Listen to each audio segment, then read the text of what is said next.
President Pitzer, Mr. Vice President, Governor, Congressman Thomas, Senator Wiley and Congressman Miller, Mr. Webb, Mr. Bell, scientists, distinguished guests, ladies and gentlemen. I appreciate your President having made me an honorary visiting professor, and I will assure you that my first lecture will be very brief. I am delighted to be here, and I'm particularly delighted to be here on this occasion. We meet at a college noted for knowledge, in a city noted for progress, in a state noted for strength, and we stand in need of all three. For we meet in an hour of change and challenge, in a decade of hope and fear, in an age of both knowledge and ignorance. The greater our knowledge increases, the greater our ignorance unfolds. Despite the striking fact that most of the scientists that the world has ever known are alive and working today, despite the fact that this nation's own scientific manpower is doubling every 12 years in a rate of growth more than 3 times that of our population as a whole, despite that, the vast stretches of the unknown and the unanswered and the unfinished still far outstrip our collective comprehension. No man can fully grasp how far and how fast we have come. But condense, if you will, the 50,000 years of man's recorded history in a time span of but a half a century. Stated in these terms, we know very little about the first 40 years, except at the end of them, advanced man had learned to use the skins of animals to cover them.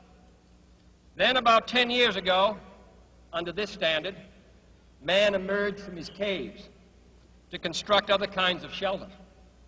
Only 5 years ago, man learned to write and use a cart with wheels. Christianity began less than 2 years ago. The printing press came this year. And then less than 2 months ago, during this whole 50-year span of human history, the steam engine provided a new source of power. Newton explored the meaning of gravity. Last month, electric lights and telephones and automobiles and airplanes became available. Only last week did we develop penicillin and television and nuclear power.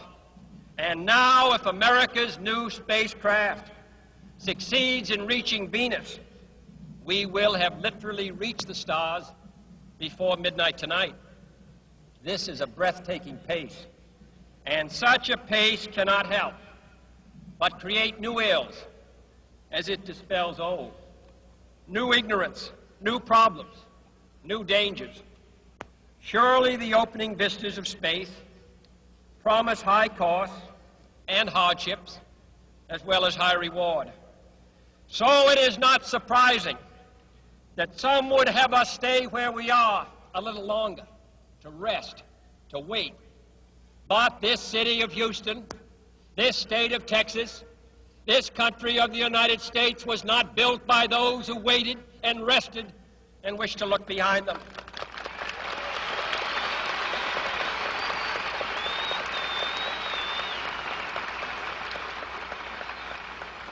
This country was conquered by those who move forward, and so will space. William Bradford, speaking in 1630 of the founding of the Plymouth Bay Colony, said that all great and honorable actions are accompanied with great difficulties, and both must be enterprised and overcome with answerable courage. If this capsule history of our progress teaches us anything, it is that man in his quest for knowledge and progress is determined and cannot be deterred. The exploration of space will go ahead, whether we join in it or not. And it is one of the great adventures of all time. And no nation which expects to be the leader of other nations can expect to stay behind in this race for space. Those who came before us made certain that this country rode the first waves of the Industrial Revolution, the first waves of modern invention, and the first wave of nuclear power. And this generation does not intend to founder in the backwash of the coming age of space. We mean to be a part of it. We mean to lead it. For the eyes of the world now look into space, to the moon and to the planets beyond. And we have vowed that we shall not see it governed by a hostile flag of conquest, but by a banner of freedom and peace. We have vowed that we shall not see space filled with weapons of mass destruction, but with instruments of knowledge and understanding. Yet the vows of this nation can only be fulfilled if we in this nation are first, and therefore we intend to be first.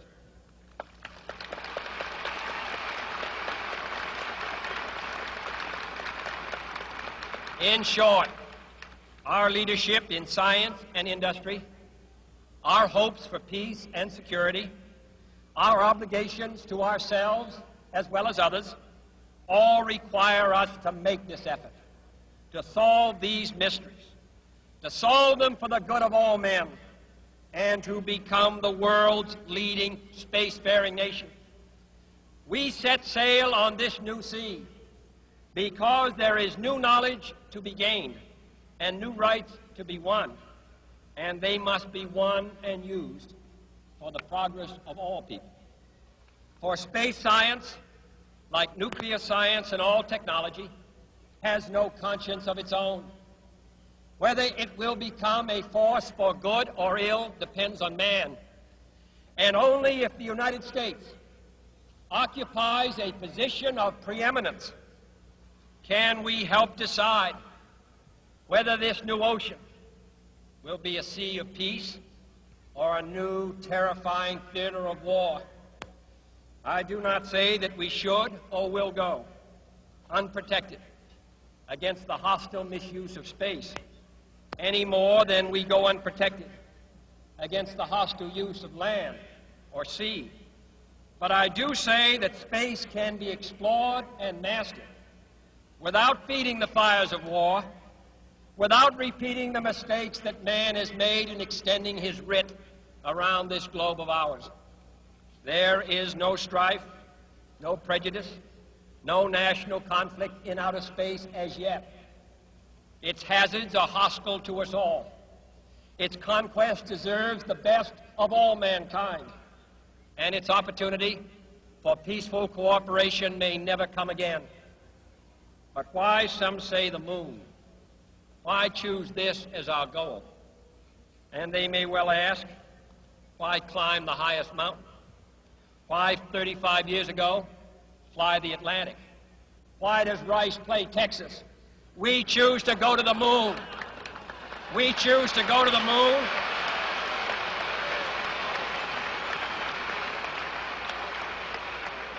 We choose to go to the moon in this decade and do the other things, not because they are easy, but because they are hard. Because that goal will serve to organize and measure the best of our energies and skills. Because that challenge is one that we're willing to accept, one we are unwilling to postpone, and one we intend to win, and the others too. It is for these reasons that I regard the decision last year to shift our efforts in space from low to high gear as among the most important decisions that will be made during my incumbency in the office of the presidency. In the last 24 hours, we have seen facilities now being created for the greatest and most complex exploration in man's history. We have felt the ground shake and the air shattered by the testing of a Saturn C-1 booster rocket, many times as powerful as the Atlas which launched John Glenn. generating power equivalents to 10,000 automobiles with their accelerator on the floor. We have seen the site where 5 F-1 rocket engines, each one as powerful as all 8 engines of the Saturn combined, will be clustered together to make the advanced Saturn missile, assembled in a new building to be built at Cape Canaveral, as tall as a 48-story structure, as wide as a city block, and as long as 2 lengths of this field.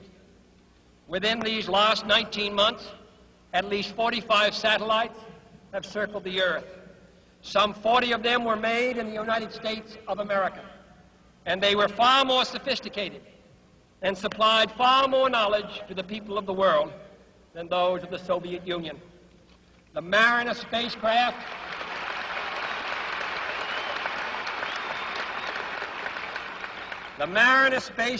now on its way to Venus, is the most intricate instrument in the history of space science. The accuracy of that shot is comparable to firing a missile from Cape Canaveral and dropping it in this stadium between the 40-yard lines. Transit satellites are helping our ships at sea to steer a safer course. Tireless satellites have given us unprecedented warnings of hurricanes and storms, and will do the same for forest fires and icebergs. We have had our failures, but so have others, even if they do not admit them, and they may be less public. To be sure,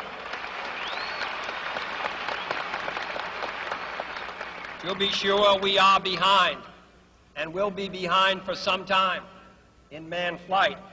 But we do not intend to stay behind, and in this decade we shall make up and move ahead.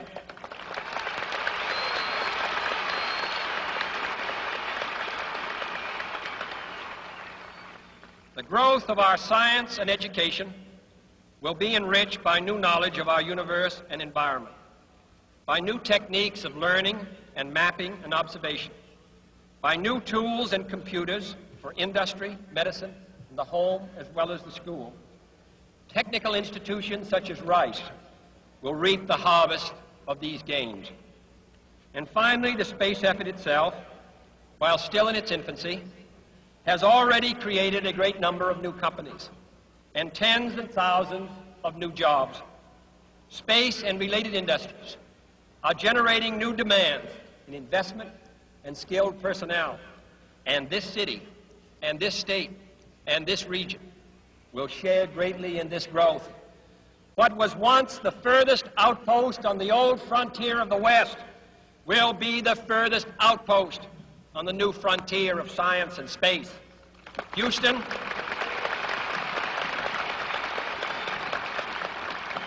your city of Houston, with its manned spacecraft center, will become the heart of a large scientific and engineering community.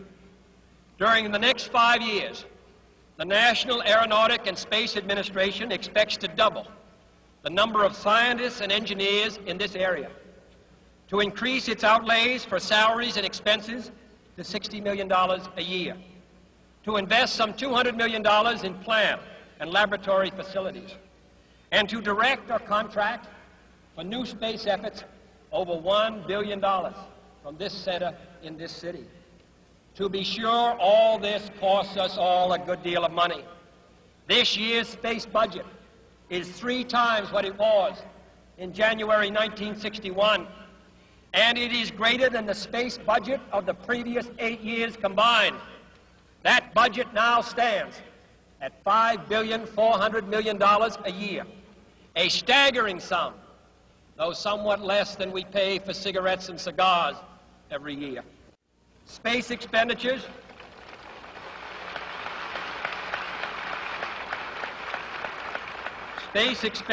will soon rise some more, from 40 cents per person per week to more than 50 cents a week for every man, woman, and child in the United States. For we have given this program a high national priority, even though I realize that this is, in some measure, an act of faith and vision, for we do not now know what benefits await us. But if I were to say, my fellow citizens, that we shall send to the moon 240,000 miles away from the control station in Houston, a giant rocket more than 300 feet tall, the length of this football field, made of new metal alloys, some of which have not yet been invented, capable of standing heat and stresses several times more than have ever been experienced, fitted together with a precision better than the finest watch, carrying all the equipment needed for propulsion, guidance, control, communications, food, and survival on an untried mission to an unknown celestial body, and then return it safely to Earth, re-entering the atmosphere at speeds of over 25,000 miles per hour, causing heat about half that on the temperature of the sun, almost as hot as it is here today, and do all this, and do all this, and do it right, and do it first before this decade is out, then we must be bold.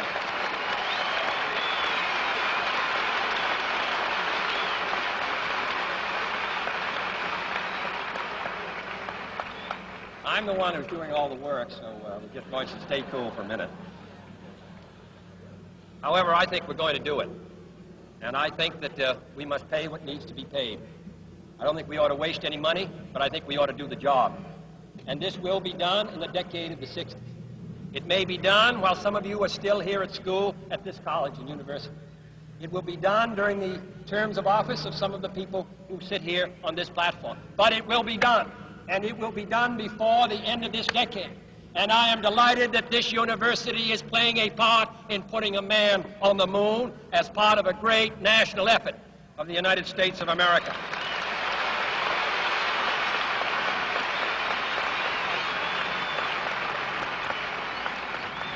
Many years ago, the great British explorer George Mallory, who was to die on Mount Everest, was asked why did he want to climb it. He said, because it is there. Well, space is there, and we're going to climb it. And the moon and the planets are there. And new hopes for knowledge and peace are there. And therefore, as we set sail, we ask God's blessing on the most hazardous and dangerous and greatest adventure on which man has ever embarked. Thank you.